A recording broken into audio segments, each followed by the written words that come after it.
हिंदी लोकभारती कक्षा 10वीं दूसरी इकाई पाठ 9वां जब तक जिंदा रहूं लिखता रहूं।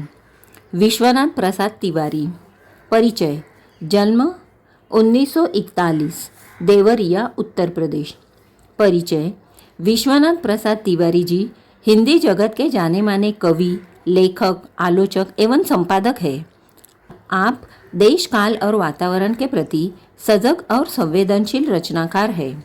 प्रमुख कृतियाँ: फिर भी कुछ रह जाएगा कविता संग्रह, अज्ञेय पत्रावली निबंध, अंतहीन आकाश, यात्रा, अमेरिका और यूरोप में एक भारतीय वन, यात्रा संस्मरण, अस्ति और भवती, आत्मकथा, बातचीत, साक्षात्कार संग्रह आदि। गद्य संबंधी। प्रस्तुत साक्षात्कार में विश्वनाथ प्रसाद तिवारी जी ने नागर जी से तत्कालीन राजनीतिक, सामाजिक परिस्थितियों, लेखकों आदि के बारे में अनेक प्रश्न पूछे हैं। इन सभी का जीवन एवं लेखन पर कितना और किस तरह का प्रभाव पड़ा, इसे साक्षात्कार के माध्यम से जानने का प्रयास किया गया है।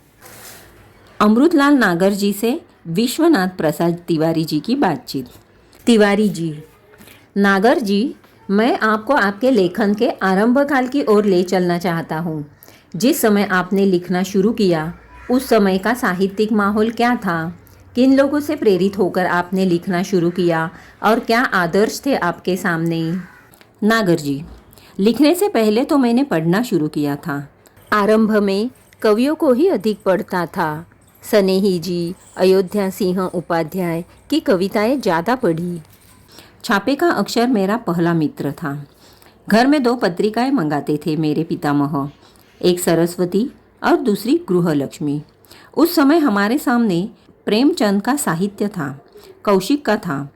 आरंभ में बंकिम के उपन्यास पढ़े, शरत चंद्र को बाद में।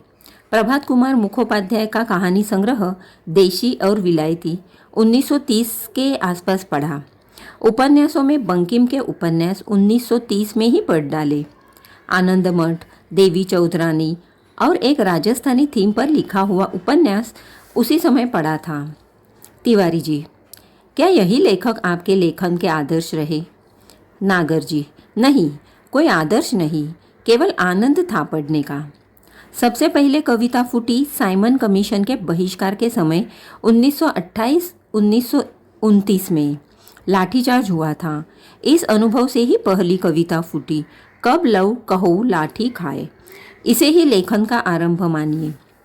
तिवारी जी: इस घटना के बाद आप राजनीति की ओर क्यों नहीं गए?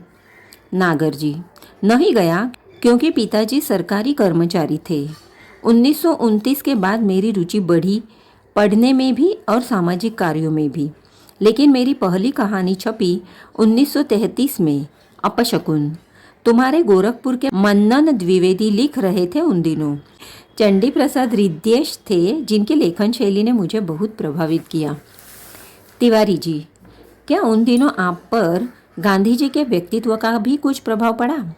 नागर जी: हाँ, निश्चित रूप से पड़ा। पिताजी ने आंदोलनों में भाग लेने से रोका। वह रोकना ही मेरे लेखन के लिए अच्छा हुआ। तिवारी जी: आपके लेखन में गरीबों के प्रति जो करुणा है वह किससे प्रभावित है? नागर जी: वह तो अपने समाज से ही उभरी थी। मेरी पहली कहानी प्रायश्चित्त इसका प्रमाण है। हमारे पारिवारिक संस्कार भी थे।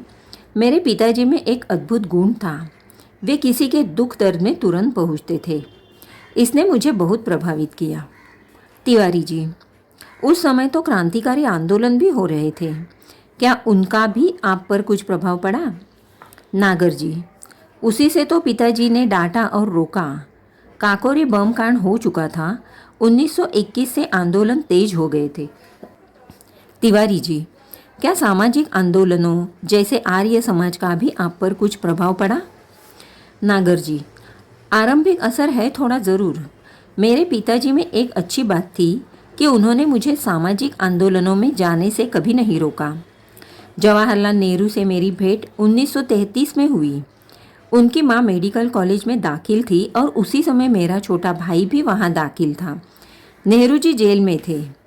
उनकी माँ के पास कुछ कश्मीरी लोगों को छोड़कर कोई आता जाता नहीं था। मैं उनकी माताजी के पास रोज जाता था। पंडित जी जब जेल से छूटे तो मेरी उनसे वही भेंट हुई जो प्रायः होती रहती थी। उनसे खूब बातें होती थी, हर तरह की। तिवारी जी, आपका पहला उपन्यास कौन सा है? नागर जी, पहला उपन्यास लिखा 1944 में महाकाल, जो छपा 1946 में। बंगाल से लौटकर इसे लिखा था। तिवारी जी, क्या यही बाद में भूख नाम से प्रकाशित हुआ? नागर जी, हाँ। तिवारी जी, नागर जी, आप अपने समय के और कौन कौन से लेखकों के संपर्क प्रभाव में रहे? नागर जी, जगन्नाथ दास रत्नाकर, गोपाल राय गहमरी, प्रेमचंद, किशोरीलाल गोस्वामी, लक्ष्मीधर वाजपेयी आदि के नाम याद आते हैं। माधव शुक्ल हमारे यहाँ आते थे। वे आजानुबाहु थे, ढीला कुर्ता पहनते थे और कुर्ते की जेब में जलियांवाला बाग की खून सनी मिट्टी हमेशा रखे रहते थे। 1931 से 1937 तक मैं प्रतिवर्ष कोलकाता जाकर शरद चंद्र से मिलता रहा, उनके गांव भी गया। तिवारी जी, पुराने साहित्यकारों में आप किसको अपना आदर्श मानते हैं? नागर जी, तुलसीदास को तो मुझे गुट्टी में पिलाया गया है। बाबा शाम को नित्य प्रति रामचरितमानस मुझसे पढ़वा कर सुनते थे, श्लोक जबरदस्ती याद करवाते थे। तिवारी जी, नागर जी, आपने खंजन नयन में सूरदास के चमत्कारों का बहुत विस्तार से वर्णन किया है, क्या इन पर आपका विश्वास है? नागर जी, नेत्रहीनों के चमत्कार हमने बहुत देखे हैं, उनकी भविष्यवाणियाँ कभी कभी बहुत सच होती है। सूर पंचशती के अवसर पर काफ़ी विवाद चला था कि सूर जन्मांध थे या नहीं। सवाल यह है कि देखता कौन है, आँख या मन? आँख माध्यम है, देखने वाला मन है। तिवारी जी, आपने क्या कभी अपने लिखने की सार्थकता की परख की है? नागर जी, हाँ, मेरे पास बहुत से पत्र आते हैं मेरे उपन्यासों के बारे में, खास तौर से जिनसे पाठकीय प्रतिक्रियाओं का पता चलता है। तिवारी जी, नागर जी, आपने भ्रमण तो काफ़ी किया है। नागर जी, हाँ, पूरे अखंड भारतवर्ष का, पेशावर से कन्याकुमारी तक, बंगाल से कश्मीर तक। इन यात्राओं का यह लाभ हुआ कि मैंने कैरेक्टर, चरित्र बहुत देखे और उनके मनोविज्ञान को भी समझने का मौका मिला। तिवारी जी, अपने समय के लेखकों में आप किन्हें पसंद करते हैं? नागर जी, अगर दिल से पूछो तो एक ही आदमी, उसे बहुत प्यार करता हूँ, वह है रामविलास शर्मा।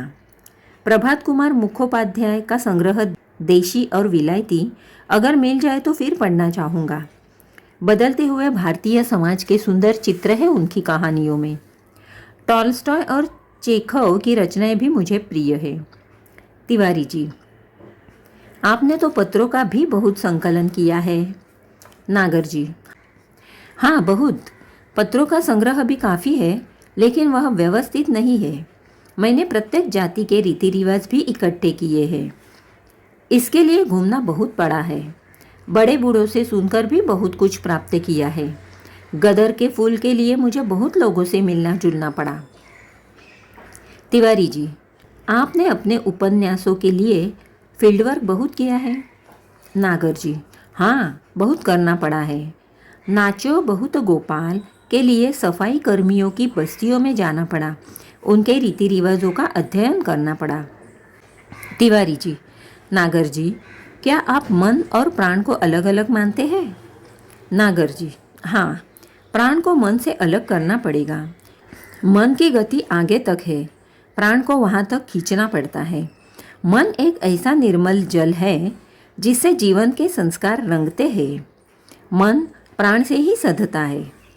तिवारी जी, सूर में आपने मन को ही पकड़ा है। नागर जी, हाँ, सूर ने एक जगह लिखा है, मैं 10 दिशाओं में देख लेता हूँ। जब पूरी प्राण शक्ति एक जगह केंद्रित होगी तो इंट्यूटिव आई बनाएगी। तिवारी जी, नागर जी, हम लोगों ने आपका बहुत समय लिया, बल्कि आपकी उम्र और स्वास्थ्य का भी लिहाज नहीं किया। नागर जी, स्वास्थ्य ठीक है मेरा। पत्नी की मृत्यु के बाद एक टूटन आ गई थी, लेकिन फिर मैंने सोचा कि लिखने के सिवा और चारा क्या है। तुम लोग यह मनाओ कि जब तक जिंदा रहूं लिखता रहूं। एक नाव के यात्री से।